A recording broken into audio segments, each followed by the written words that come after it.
Rangkaian pemilihan umum presiden dan wakil presiden 2024 memasuki tahap terakhir, yakni pelantikan dengan pengambilan sumpah jabatan Prabowo Subianto dan Gibran Rakabuming Raka sebagai presiden dan wakil presiden periode 2024-2029. Pelantikan dilakukan Majelis Permusyawaratan Rakyat (MPR) sebagai lembaga yang berwenang pada Minggu 20 Oktober 2024. Ruang rapat paripurna pun sudah didekorasi. Pelantikan akan dihadiri presiden dan wakil presiden terdahulu, kepala lembaga negara, 732 anggota DPR MPR, serta para tamu dari 21 negara. Keluarga presiden dan wakil presiden terpilih juga dipastikan hadir. Saat pelantikan presiden dan wapres, warga pun akan dijamu dengan pesta rakyat di sepanjang Jalan Sudirman Tamrin, Jakarta. Persiapan sudah terlihat sejak Sabtu malam 19 Oktober. Pelantikan Presiden dan Wapres adalah sebagai simbol peresmian jabatan dan transisi kepemimpinan. Dan jika diamati, transisi pemerintahan dari Presiden Joko Widodo ke Prabowo Subianto tergolong mulus. Hal tersebut juga diungkapkan Presiden Jokowi 2 pekan jelang pelantikan. Sejak beliau terpilih sebagai presiden terpilih,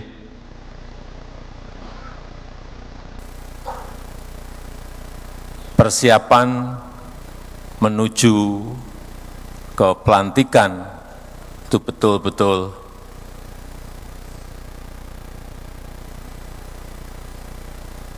secara rencana kerja, program, dan lain-lain, transisinya berjalan dengan baik. Di kancah internasional pun, Presiden Jokowi sudah mengenalkan Prabowo Subianto sebagai Presiden RI selanjutnya saat menjabat sebagai Menteri Pertahanan RI. Dalam menyiapkan transisi pemerintahan yang mulus, Prabowo memastikan para calon anggota kabinetnya untuk bekerja maksimal melalui arahan dan pembekalan di Retret Hambalang, Bogor, Jawa Barat pada 16 dan 17 Oktober 2024. Teriring doa, semoga pemerintahan Prabowo Gibran bersama kabinetnya bekerja cepat untuk rakyat demi menjaga stabilitas politik dan ekonomi Indonesia. Tim Liputan Kompas TV.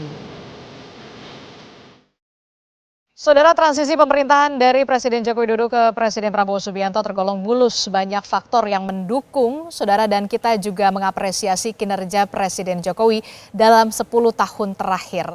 Setelah pelantikan Presiden dan Wakil Presiden terpilih, sektor apa saja yang kira-kira akan langsung digeber oleh Presiden Prabowo Subianto? Kami akan membahasnya dengan Direktur Sekolah Kajian Strategik dan Global Universitas Indonesia. Sudah ada Pak Ator Subroto. Selamat pagi, Pak Ator. Selamat pagi, Mbak Disti. Ya, Pak Ator, ini kan tinggal beberapa jam lagi ya, kurang dari 3 jam lagi kita akan punya Presiden dan juga Wakil Presiden baru begitu ya, Prabowo Subianto dan juga Gibran Rakabuming Raka. Presiden Joko Widodo mengatakan ini merupakan bisa dikatakan transisi paling mulus, berjalan mulus. Apakah ini artinya Prabowo Subianto ini tidak perlu waktu lama kemudian untuk menyesuaikan ke sistem pemerintahan dari Jokowi ke Prabowo? Ya, saya kira luar biasa ya Pak Presiden Jokowi saat ini telah mempersiapkan dan merencanakan presiden terpilih ini jauh-jauh hari, dan kemudian persiapan juga dilakukan, ada tim transisi dan lain sebagainya. Saya kira memang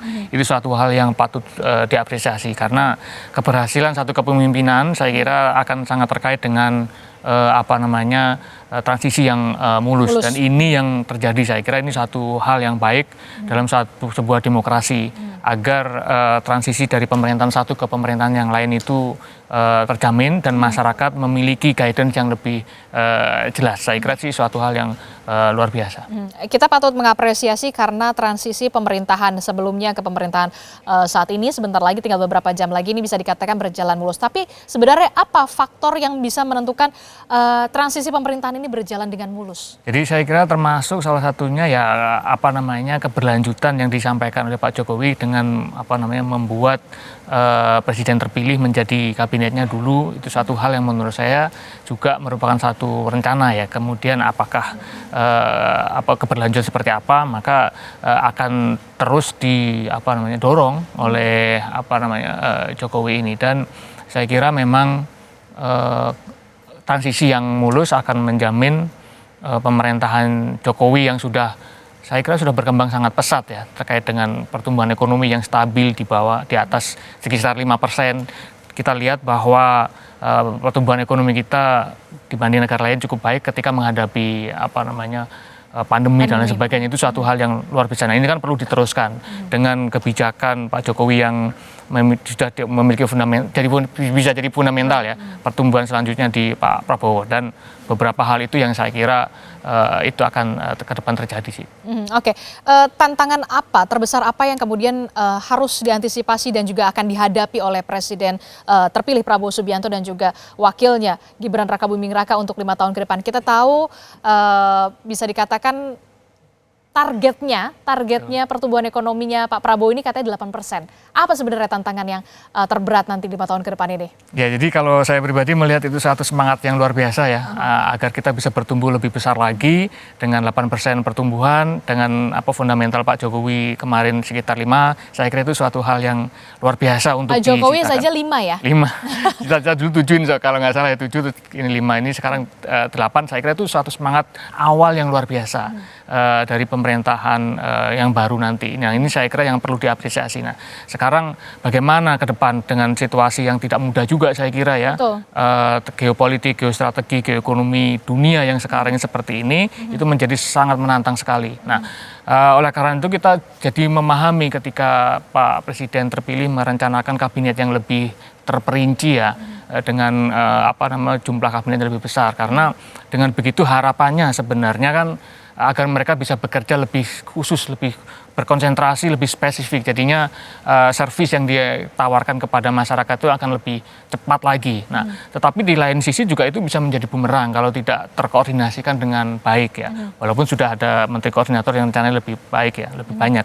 Nah, tapi tentu orkestrasi ini tidak mudah karena kan semakin banyak aktor. Koordinasi menjadi krusial ketika kementerian bahkan bisa mencapai 46. Nah, betul. Selama ini aja menjadi keluhan ya pendapat banyak orang bahwa dengan kementerian yang lebih sedikit aja koordinasinya nggak mudah. Nah, akhirnya kalau banyak gimana? Nah, tapi itu satu tantangan menurut saya. Tapi niat untuk bekerja lebih spesifik, lebih khusus itu bagus juga. Karena kalau nggak begitu menjadi lebih general dan lain sebagainya, jadi kerjaan tidak terlalu menghasilkan dampak yang luar biasa. Tapi dengan pemecahan ini harapan seperti itu. Nah, itu yang perlu kita dorong terus, bagaimana terkoordinasi dengan baik. Oke, karena tadi Anda juga sempat menyinggung soal bagaimana kementerian yang dipecah hampir 46 biar lebih fokus lah ibaratnya ya begitu ya.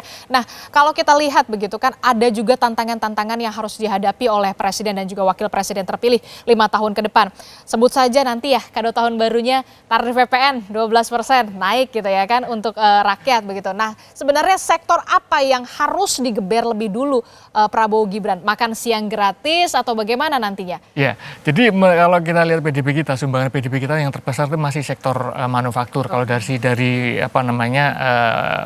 input ya. Kalau tapi dari output pengeluaran itu lebih besar dari konsumsi. Nah, saya kira tidak masalah juga, dan itu bisa saya kira ya untuk mendorong pertumbuhan sampai setinggi itu, terus menggeber government spending. Tetapi tentu mudah-mudahan sih tidak terlupakan tetap melanjutkan perjuangan pembangunan infrastruktur kita, karena itu semacam memutus rantai setan perekonomian kita ya. Jadi menurut Anda sektor ekonomi atau infrastruktur dulu nih yang harus digeber? Saya kira paralel ya, karena itu berdampak. Jadi infrastruktur tetap jalan, kemudian sektor government spending melalui konsumsi tadi itu tetap digeber. Jadi itu, maka dari dua-duanya ini saya kira akan bisa lebih kencang. Nah, tetapi bagi saya kalau dari sektor pendidikan ya, ada sektor lain sebenarnya yang bisa mendorong lebih cepat juga, yakni sektor pendidikan tinggi. Nah, kalau pendidikan tinggi itu misalkan kan sekarang terpusat di Jawa ya. Kita tahu PDRB kita 60%, hampir 60% itu disumbang dari Jawa. Sumatera itu sekitar 20 dan lainnya itu sekitar 10 dan lain sebagainya. Itu masih di Jawa. Nah, bagaimana itu mendorong PDRB kita itu juga tersebar dengan baik. Nah, itu juga bisa melalui pendidikan tinggi, which is ada pendidikan tinggi yang memang spesial tertentu, misalkan ya kita bangun di Ambon misalkan terkait dengan kelautan dan lain sebagainya. Nanti akan meng-attract kan ya, meng-attract talent-talent yang akan berpindah ke sana, mahasiswa akan ke sana, orang-orang terbaik juga akan ke sana. Jadi tidak Jawa sentris. Tidak Jawa sentris. Semuanya tersebar. Itu tantangan kita. Jadi membuat ekonomi tumbuh lebih agar bisa tumbuh lebih tinggi, maka fondasinya harus lebih kuat. Oleh karena itu seperti PDRB tadi mestinya kita harus mencoba meratakan ya. Oke, termasuk juga pondasinya harus kuat karena Kuat. tantangannya juga besar